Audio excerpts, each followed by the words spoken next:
English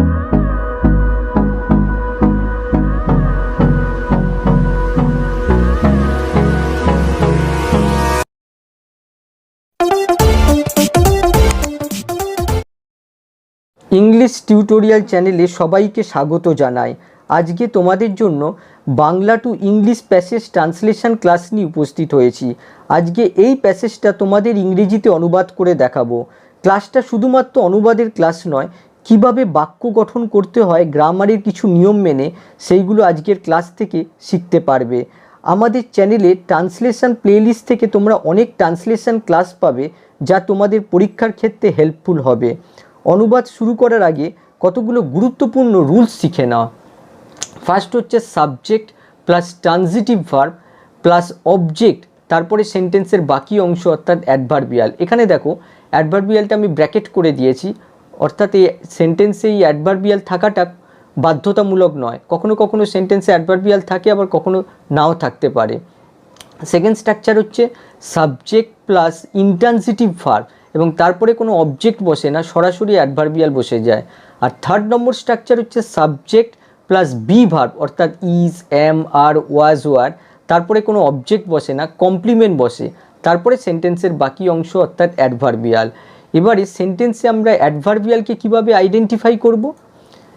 সেন্টেন্সের ভার্বকে কোথায়, কখন, কিভাবে, কেন এসব দিয়ে প্রশ্ন করলে যে উত্তর পাওয়া যায় সেটাই হলো অ্যাডভার্বিয়াল। আবার বলছি, সেন্টেন্সের ভার্বকে কোথায়, কখন, কিভাবে, কেন এসব দিয়ে প্রশ্ন করলে যে উত্তর পাওয়া যায় সেটাই হলো অ্যাডভার্বিয়াল। এই অ্যাডভার্বিয়াল সাধারণত সেন্টেন্সের কোথায় কোথায় বসে? সেন্টেন্সের প্রথমে অ্যাডভার্বিয়াল বসতে পারে, ভার্বের আগে অ্যাডভার্বিয়াল বসতে পারে, ভার্বের পরেও অ্যাডভার্বিয়াল বসে, আবার সেন্টেন্সের শেষে অ্যাডভার্বিয়াল বসে। এবারে আমরা প্যাসেজের প্রথম লাইনে যাব। ভারতবর্ষ একটি স্বাধীন দেশ, এটাকে আমরা অনুবাদ করব ভারতবর্ষ হয় একটি স্বাধীন দেশ।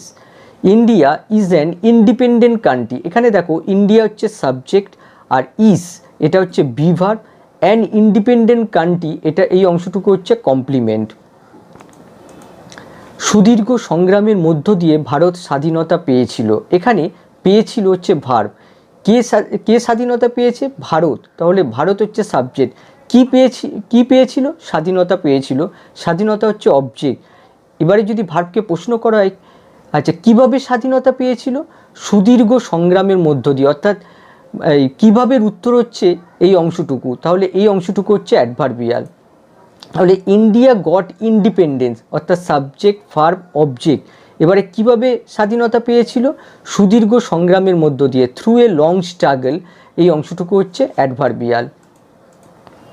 অনেক স্বাধীনতা সংগ্রামী দেশের স্বাধীনতার জন্য আত্মবিসর্জন দিয়েছিলেন। এখানে ভার্ব হচ্ছে আত্মবিসর্জন দিয়েছিলেন। আত্মবিসর্জন দিয়েছিলেন মানে তাদের জীবন উৎসর্গ করেছিলেন। তাহলে উৎসর্গ করেছিলেন এটা হচ্ছে ভার্ব। কারা উৎসর্গ করেছিলেন? অনেক স্বাধীনতা সংগ্রামী, তাহলে এই অংশটুকু সাবজেক্ট। কি উৎসর্গ করেছিলেন? তাদের জীবন। তাদের জীবন হচ্ছে অবজেক্ট। আচ্ছা কেন তাদের জীবন উৎসর্গ করেছিলেন? দেশের স্বাধীনতার জন্য, তাহলে এই অংশটুকু হচ্ছে অ্যাডভার্বিয়াল। তাহলে ইংলিশটা হবে মেনি ফ্রিডম ফাইটার্স, এই অংশটুকু হচ্ছে সাবজেক্ট। স্যাক্রিফাইসড এইটা হচ্ছে ভার্ব। আচ্ছা কি উৎসর্গ করেছিল? তাদের জীবন, দেয়ার লাইফস, এটা হচ্ছে অবজেক্ট। এবং কেন তাদের জীবন উৎসর্গ করেছিল? দেশের স্বাধীনতার জন্য, for the independence of the country, এই অংশটুকু হচ্ছে অ্যাডভার্বিয়াল। ওইসব শহীদরা আমাদের হৃদয়ে অমর হয়ে আছেন। তাহলে এখানে আছেন অর্থাৎ বি ভার্ব রয়েছে, এবং কারা অমর হয়ে আছেন? ওইসব শহীদরা, এটা হচ্ছে সাবজেক্ট আর এটা হচ্ছে বি ভার্ব, আর অমর এটা হচ্ছে কমপ্লিমেন্ট।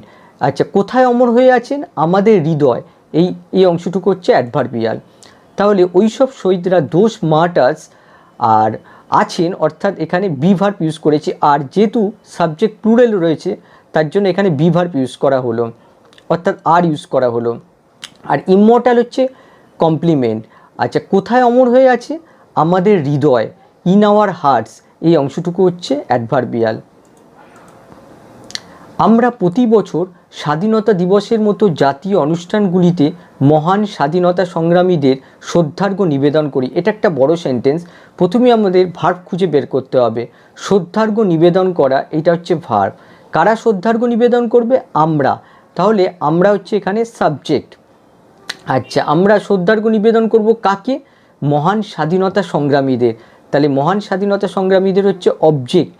আচ্ছা, এবারে হচ্ছে কখন আমরা শ্রদ্ধার্ঘ্য নিবেদন করি? আমরা প্রতি বছর, অর্থাৎ প্রতি বছর, এটা হচ্ছে অ্যাডভার্বিয়াল। আর কোথায় আমরা শ্রদ্ধার্ঘ্য নিবেদন করি? স্বাধীনতা দিবসের মতো জাতীয় অনুষ্ঠানগুলিতে। তাহলে এই অংশটুকু হচ্ছে অ্যাডভার্বিয়াল। তাহলে ইংলিশটা কি হবে? প্রতি বছর, অর্থাৎ এভরি ইয়ার, এটা আগে লেখা হলো। আমরা জানি যে অ্যাডভার্বিয়াল সেন্টেন্সের প্রথমে বসতে পারে। তারপরে হচ্ছে আমরা, উই, তারপরে হচ্ছে শ্রদ্ধার্ঘ্য নিবেদন করা, যার ইংলিশ হচ্ছে পে হোমেজ টু।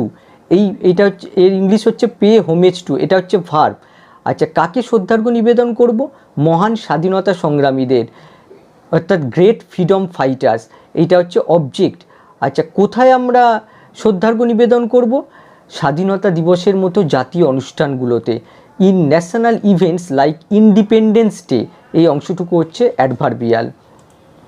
পরেরটা দেখো, আমাদের দেশ ধীরে ধীরে উন্নত হচ্ছে। আচ্ছা, উন্নত হচ্ছে, এটা হচ্ছে ভার্ব। আচ্ছা, কি উন্নত হচ্ছে? আমাদের দেশ। তাহলে আমাদের দেশ হচ্ছে সাবজেক্ট, আর উন্নত হচ্ছে ভার্ব। আর এখানে যেহেতু উন্নত হচ্ছে, এটা ইন্ট্রান্সিটিভ ভার্ব, তার জন্য এখানে কোনো অবজেক্ট নেই। অর্থাৎ এবার যদি ভার্বকে প্রশ্ন করা হয় কীভাবে উন্নত হচ্ছে? ধীরে ধীরে। তাহলে এই ধীরে ধীরে হচ্ছে অ্যাডভার্বিয়াল। তাহলে আমাদের দেশ, আওয়ার কান্ট্রি, এটা হচ্ছে সাবজেক্ট। উন্নত হচ্ছে, এখানে দেখো উন্নত হচ্ছে, অর্থাৎ এটা কন্টিনিউয়াস ফর্মে রয়েছে, প্রেজেন্ট কন্টিনিউয়াস ইউজ করা হয়েছে, ইজ ডেভেলপিং। আচ্ছা, কিভাবে উন্নত হচ্ছে? ধীরে ধীরে, গ্র্যাজুয়ালি, অর্থাৎ এটা হচ্ছে অ্যাডভার্বিয়াল। এখানে স্লোলিও লেখা যেতে পারতো। তারপরেরটা হচ্ছে বিভিন্ন ধর্মের মানুষ এখানে শান্তিপূর্ণভাবে বসবাস করে। তাহলে এখানে বসবাস করে, এটা হচ্ছে ভার্ব। কারা বসবাস করে? বিভিন্ন ধর্মের মানুষ। বিভিন্ন ধর্মের মানুষ হচ্ছে সাবজেক্ট। আচ্ছা, কোথায় বসবাস করে? এখানে। তাহলে এখানে হচ্ছে অ্যাডভার্বিয়াল। আচ্ছা, কিভাবে বসবাস করে? শান্তিপূর্ণভাবে। তাহলে এই শান্তিপূর্ণভাবে হচ্ছে অ্যাডভার্বিয়াল। তাহলে কী হবে? বিভিন্ন ধর্মের মানুষ, পিপুল অফ ডিফারেন্ট রিলিজিয়ান্স, এই অংশটুকু হচ্ছে সাবজেক্ট। বসবাস করে, লিভ, এটা হচ্ছে ভার্ব। কোথায় বসবাস করে? হিয়ার, এখানে, অর্থাৎ এটা হচ্ছে অ্যাডভার্বিয়াল। কিভাবে বসবাস করে? শান্তিপূর্ণভাবে, পিসফুলি, এটা হচ্ছে অ্যাডভার্বিয়াল। এখানে বৈচিত্র্যের মধ্যে ঐক্য লক্ষ্য করা যায়। এখানে দেখো বৈচিত্র্যে, এখানে জোফালাটা দেওয়া হয়নি। বৈচিত্র্যের মধ্যে ঐক্য লক্ষ্য করা যায়। তাহলে লক্ষ্য করা যায়, এটা হচ্ছে ভার্ব। আচ্ছা, কি লক্ষ্য করা যায়? বৈচিত্র্যের মধ্যে ঐক্য, এটা হচ্ছে সাবজেক্ট। আর কোথায় লক্ষ্য করা যায়? এখানে। এখানে হচ্ছে অ্যাডভার্বিয়াল। এখানে দেখো ভার্বটাকে লক্ষ্য করো, লক্ষ্য করা যায়। এখানে সাবজেক্ট কিন্তু কিছু লক্ষ্য করছে না, সাবজেক্টকেই লক্ষ্য করা যায়। তাহলে লক্ষ্য করা যায়, এখানে কিন্তু প্যাসিভ ভয়েস ইউজ করা হয়েছে, অর্থাৎ প্রেজেন্ট ইনডেফিনিটের প্যাসিভ ভয়েস এখানে ইউজ করা হবে। তাহলে দেখো বৈচিত্র্যের মধ্যে ঐক্য, এটা হচ্ছে সাবজেক্ট। Unity in diversity.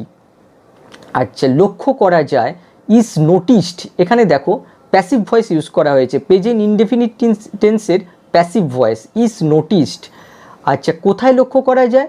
এখানে, হিয়ার, এইটা হচ্ছে অ্যাডভার্বিয়াল। ভারতবর্ষ যুদ্ধ চায় না, শান্তি চায়।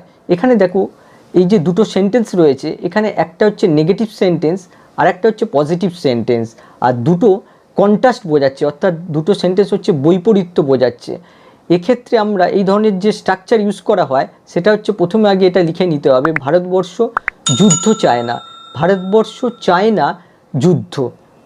তারপরে একটা বাট যোগ করতে হবে। বাট সাধারণত দুটো সেন্টেন্সের মধ্যে কন্ট্রাস্ট থাকলে ইউজ করা হয়। তারপরে শান্তি চায়, এটা লিখে নিতে হবে। অর্থাৎ ভারতবর্ষ যুদ্ধ চায় না, India does not want war, অর্থাৎ ইন্ডিয়া সাবজেক্ট আর ডাজ নট ওয়ান্ট এটা হচ্ছে ভার্ব, আর ওয়ার হচ্ছে অবজেক্ট। তারপরে শান্তি চায়, বাট পিস, অর্থাৎ বাটের পরে শান্তি চায়টা লিখে দিতে হবে, পিস।